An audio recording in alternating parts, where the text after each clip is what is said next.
कहानी की शुरुआत में हम एक लड़की मैग को देखते हैं जिसका हाल ही में डिवोर्स हुआ है और उसकी बेटी सारा की कस्टडी उसे मिल गई थी। मगर उसका हस्बैंड एक काफी रिच आदमी था, इसलिए उसने मैग को एक ऑफर दी थी कि वो उसके घर के पास ही घर ले ताकि वो अपनी बेटी से जब दिल चाहे मिल सके।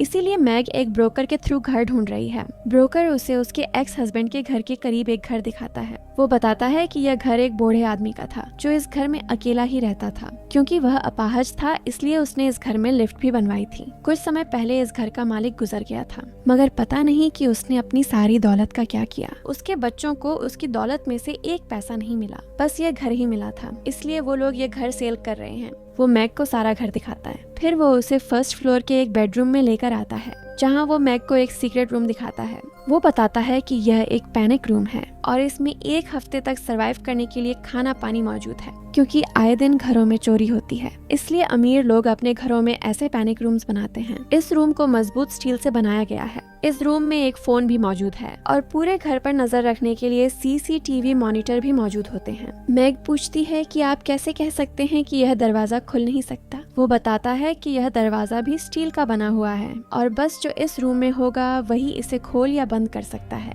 मगर मैग को यह रूम ज्यादा पसंद नहीं आता, मगर फिर भी वो यह घर खरीद लेती है और वो अपनी बेटी के साथ वहाँ शिफ्ट हो जाती है। रात को वह उसे उसके रूम में सुलाने ले जाती है, जो कि सेकंड फ्लोर में है। एक्चुअली सारा को डायबिटीज है, जिससे उसके ब्लड में शुगर का लेवल बढ़ने या कम होने से वो कोमा में जा सकती है या उसकी डेथ भी हो सकती है। इसलिए वो उसे हमेशा ग्लूकोमीटर पहना कर रखती है, जिससे मैग को उसका शुगर लेवल पता चलता रहता है। और साथ ही उसने सारा की मेडिसिन भी फ्रिज में रखी होती है। उसके बाद वो सामान समेटने लगती है। फिर वो फर्स्ट फ्लोर में अपने रूम में आ जाती है, जिसके साथ पैनिक रूम अटैच था। मैग ने उस पैनिक रूम के दरवाजे को कारपेट से खोलकर रखा हुआ था। वो उस रूम को एक्टिवेट करना चाहती थी, मगर उससे नहीं हो पाता। बस उस रूम के मॉनिटर्स ही ऑन हो पाते हैं। इसलिए वो यह काम सुबह पर छोड़ देती है और सो जाती है। रात को घर के बाहर एक कार में कुछ चोर आ जाते हैं। वो दरवाजा खोलने लगते हैं, मगर दरवाजा नहीं खुलता। इसलिए उनमें से एक चोर घर के ऊपर चढ़कर अंदर आता है। वो घर में सारा और मैग को देख लेता है, इसलिए वो सिक्योरिटी सिस्टम ऑफ करके अपने दोनों साथियों को अंदर बुला लेता है।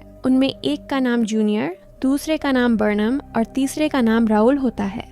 जूनियर कहता है कि इस घर में तो कोई नहीं होना चाहिए था, इन लोगों को तो 2 हफ्ते बाद आना था। बर्नम कहता है कि इस घर में CCTV लगे हुए हैं और तब से हम रिकॉर्ड हो रहे हैं और मैं कोई रिस्क नहीं ले सकता, इसलिए वो वहाँ से जाने लगता है। मगर जूनियर उसे रोकता है और कहता है कि इस घर में बस एक औरत और एक बच्ची ही रहती है और हम उनसे निपट लेंगे। वो कहता है कि राहुल उन दोनों पर नजर रखेगा, मगर बर्नम अभी भी नहीं मानता। तब जूनियर कहता है कि इस घर में 20 करोड़ मौजूद हैं, जिसके बारे में सिर्फ हम दोनों ही जानते हैं, जिस पर वो मान जाता है। इधर रूम में मैग को जाग आ जाती है। वो वॉशरूम से होकर वापस आती है। उसे पैनिक रूम की लाइट से उलझन होती है। वो लाइट बंद कर देती है। तब वह मॉनिटर्स पर उन चोरों को अपने घर में देख लेती है। वो भागकर सेकंड फ्लोर पर सारा के पास जाने लगती है और वो चोर भी उसे देख लेते हैं और उसके पीछे भागते हैं। मैग सारा के रूम में जाकर उसे उठाती है। वो दोनों बाहर आती हैं। सामने राहुल खड़ा होता है। मैग जल्दी से सारा को लेकर लिफ्ट में चली जाती है और नीचे जाने लगती है। वो सब चोर भी नीचे आ जाते हैं। तब सारा कहती है कि हमें उस पैनिक रूम में जाना चाहिए,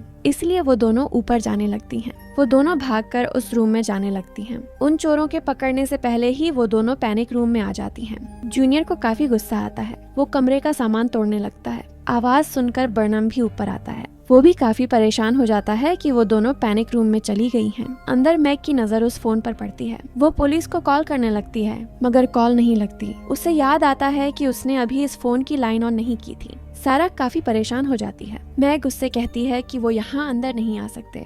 तब मैग की नजर एक माइक पर पड़ जाती है। वो उस माइक में उन चोरों से कहती है कि मैंने पुलिस को कॉल कर दी है, पुलिस बस आने वाली है। ये सुनकर बर्नम कहता है कि ये झूठ बोल रही है, क्योंकि मैंने यहाँ आने से पहले इस पैनिक रूम के बारे में पता किया था और अभी तक इस रूम की फोन लाइन ऑन नहीं हुई है। बर्नम कैमरा में देखकर इशारा करता है कि मैं जानता हूँ कि इस रूम की फोन लाइन बंद है। मैग और सारा काफी परेशान हो जाती हैं। मैग उनसे कहती है कि तुम्हें जो चाहिए वो लो और यहाँ से दफा हो जाओ। तब जूनियर लिखकर बताता है कि हमें जो चाहिए वो इस रूम में है। मैग पूछती है कि तुम इस रूम के बारे में क्या जानते हो। जूनियर बताता है कि हम तुमसे ज्यादा इस रूम के बारे में जानते हैं। मैग कहती है कि हम बाहर नहीं आएंगे और न ही तुम्हें अंदर आने देंगे। निकल जाओ मेरे घर से बाहर, वरना मैं तुम्हें मार डालूंगी। तब जूनियर कहता है कि हम तुम्हें जाने देंगे, मगर मैग कहती है कि मैं चोरों पर यकीन नहीं कर सकती। जूनियर को गुस्सा आता है। वो बर्नम से पूछता है कि हम अंदर कैसे जा सकते हैं। दरअसल बर्नम 13 साल से पैनिक रूम बनाने वाली कंपनी में काम करता है। वो कहता है कि इस रूम में हम किसी भी तरह नहीं जा सकते।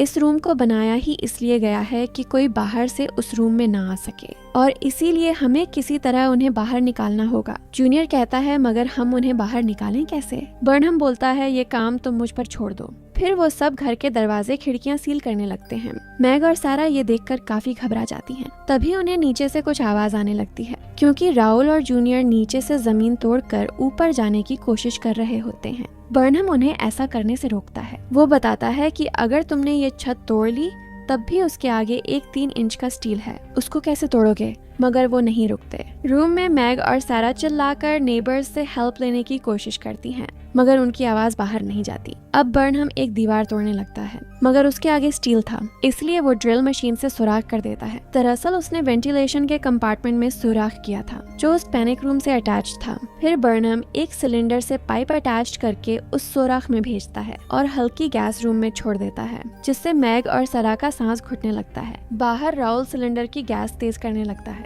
मगर बर्नम उससे कहता है कि हमें बस उन्हें डराना है, उन्हें जान से नहीं मारना। मगर वो उसकी नहीं सुनता और गैस तेज कर देता है, जिससे अंदर रूम में वो पैनिक कर जाती है। तब मैग को वहाँ से एक टेप मिलती है और सारा को वहाँ से बाहर एक सुराख दिखता है, इसलिए वो वहाँ से सांस लेने लगती है। मैग उस टेप से वेंटिलेशन को सील करने लगती है, मगर गैस काफी तेज थी, जिससे टेप उतर जाती है। तब मैग को वहाँ एक लाइटर मिलता है। वो सारा को एक फायर ब्लैंकेट दे देती है और वेंटिलेशन में जाकर लाइटर चला देती है, जिससे बाहर सिलेंडर में ब्लास्ट हो जाता है और रूम में भी ब्लास्ट हो जाता है। जूनियर के बाजू पर भी आग लग जाती है और उसे काफी दर्द होता है, जिससे उसे मैग पर बहुत गुस्सा आता है। अब बारिश होने लग जाती है।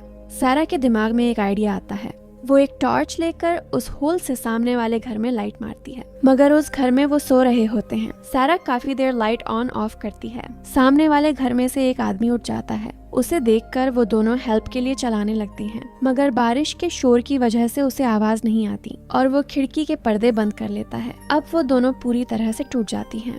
इधर राहुल जूनियर को लेकर ग्राउंड फ्लोर में आता है।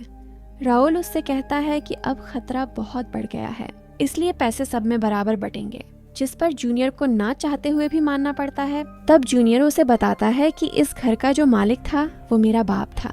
मैंने उसकी बहुत सेवा की है ताकि वो अपनी सारी जायदाद मेरे नाम कर दे। इतनी सेवा करने के बाद उसने मुझे बताया कि उसका सारा पैसा उस पैनिक रूम में है, मगर मेरे बाप के मरने से पहले मुझे जेल हो गई थी। जब मैं जेल से वापस आया तो मुझे पता लगा कि ये घर तो सेल हो गया है। फिर मैंने इतनी मेहनत करके उस रूम को बनाने वाले को ढूंढा ताकि मैं उसकी मदद से अपने बाप की दौलत हासिल कर सकूं। वो कहता है कि ये सारा प्लेन मेरा है, इसलिए तुम दोनों को मेरे इशारे पर चलना होगा। राहुल कहता है मगर हम अब इसमें बर्नम की मदद नहीं लेंगे। जूनियर कहता है कि उस बर्नम के बिना उस कमरे से पैसा निकालना नामुमकिन है। उनकी बातें बर्नम भी सुन लेता है। उन सब में बहस हो जाती है। अंदर मैग देखती है कि वो सब नीचे हैं, इसलिए वो पैनिक रूम से बाहर आकर अपना मोबाइल ढूंढती है। उसे अपना मोबाइल बेड के नीचे नजर आता है। वो उसे पकड़ने लगती है, मगर तभी लैंप गिरने से आवाज हो जाती है, जिसे सुनकर वो सब जल्दी से ऊपर भागते हैं। मगर मैग जल्दी से उनके आने से पहले मोबाइल लेकर वापस से अंदर आ जाती है। उन्हें पता चल जाता है कि मैग मोबाइल अंदर ले गई है।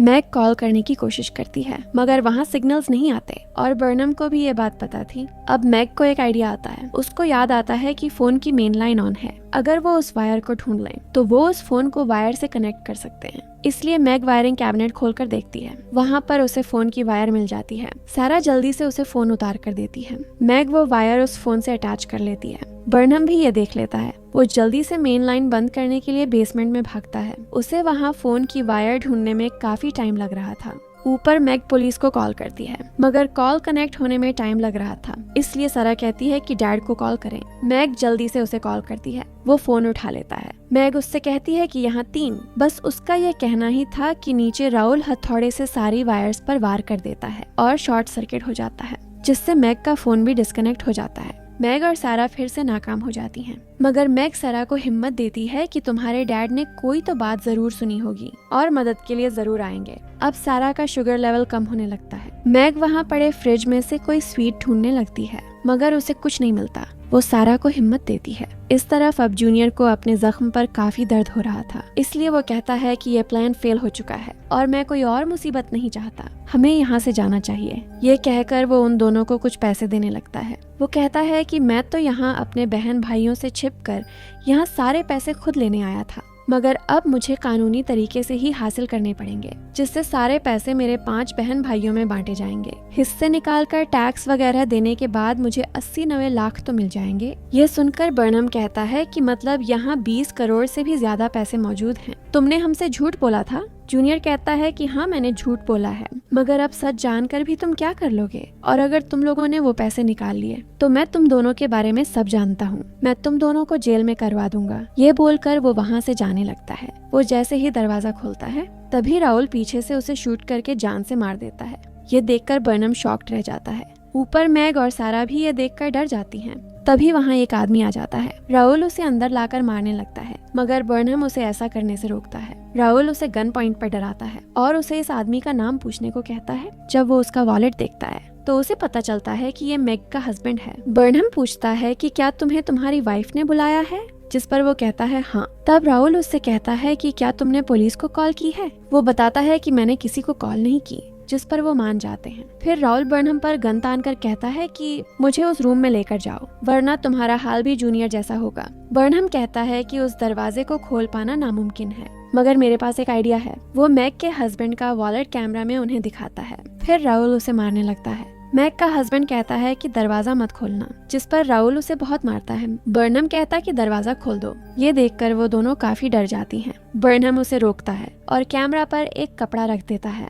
तभी सारा की तबीयत खराब होने लगती है, उसका जिस्म अकड़ने लगता है। मैग उसे काम डाउन करती है। वो देखती है कि बर्नम राहुल को मारकर नीचे ले जा रहा है। वो जल्दी से बाहर जाती है ताकि सारा की मेडिसिन ले सके, मगर ये उनकी प्लानिंग थी। वो राहुल की जगह उसके हस्बैंड को नीचे लेकर गए थे और उसके हस्बैंड की जगह राहुल ऊपर ही था। वो दोनों जल्दी से पैनिक रूम में आ जाते हैं। बर्नम को सारा की हालत देखकर काफी बुरा लगता है। मैग भी उन दोनों को देख लेती है। राहुल मैग से कहता है कि तुम्हारी बेटी हमारे कब्जे में है, चुपचाप यहाँ आ जाओ। मैग हिम्मत करके उसे धक्का देकर रूम में जाने लगती है, मगर तभी राहुल आके उसे पकड़ लेता है। मगर मैग उससे खुद को छुड़वाकर अपनी बेटी की मेडिसिन अंदर फेंक देती है और तभी बर्नम दरवाजा बंद कर देता है, जिससे राहुल का हाथ बीच में आ जाता है। उससे काफी दर्द होता है। बर्नम कहता है कि हम दरवाजा नहीं खोल सकते, तुम्हारी गन उसके पास है। ये सुनकर मैग जल्दी से वो गन उठा लेती है। बर्नम कहता है कि गन नीचे फेंक दो। फिर मैग उससे कहती है कि मेरी बेटी बहुत बीमार है, उसे बाहर भेज दो, दरवाजा खोल दो ताकि मैं उसे इंजेक्शन लगा सकूं। बर्नम कहता है कि अगर मैंने दरवाजा खोला तो तुम हमें मार दोगी।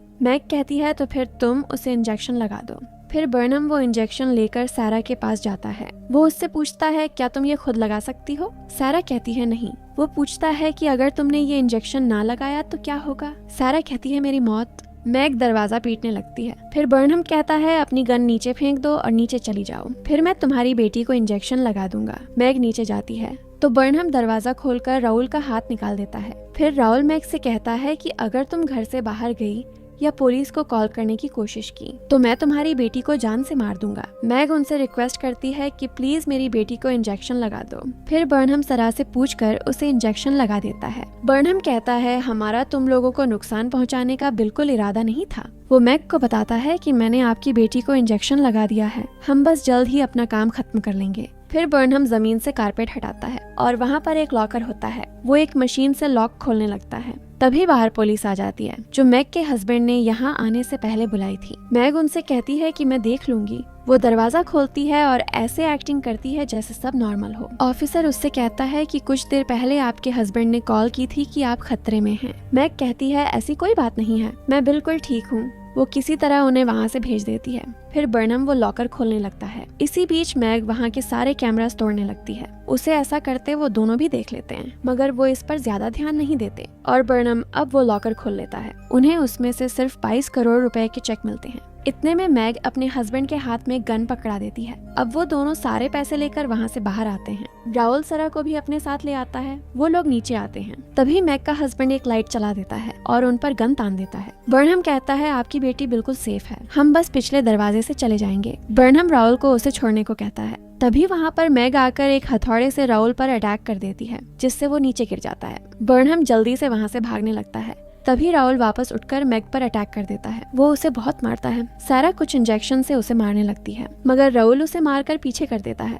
अब वो मैग को हथौड़े से मारने लगता है। तभी पीछे से बर्नम आकर उसे शूट कर देता है और पिछले दरवाजे से वहाँ से भाग जाता है। तभी वहाँ पुलिस भी आ जाती है और बर्नम को पकड़ लेती है। बर्नम वो सारे चेक फेंक देता है जो हवा के साथ उड़ जाते हैं। बर्नम को काफी पछतावा होता है और पुलिस उन सभी को रेस्क्यू कर लेती है। इसके बाद हम मैग और सारा को देखते हैं जो एक नया घर खरीदने वाले हैं और इसी के साथ ये मूवी यहीं एंड हो जाती है।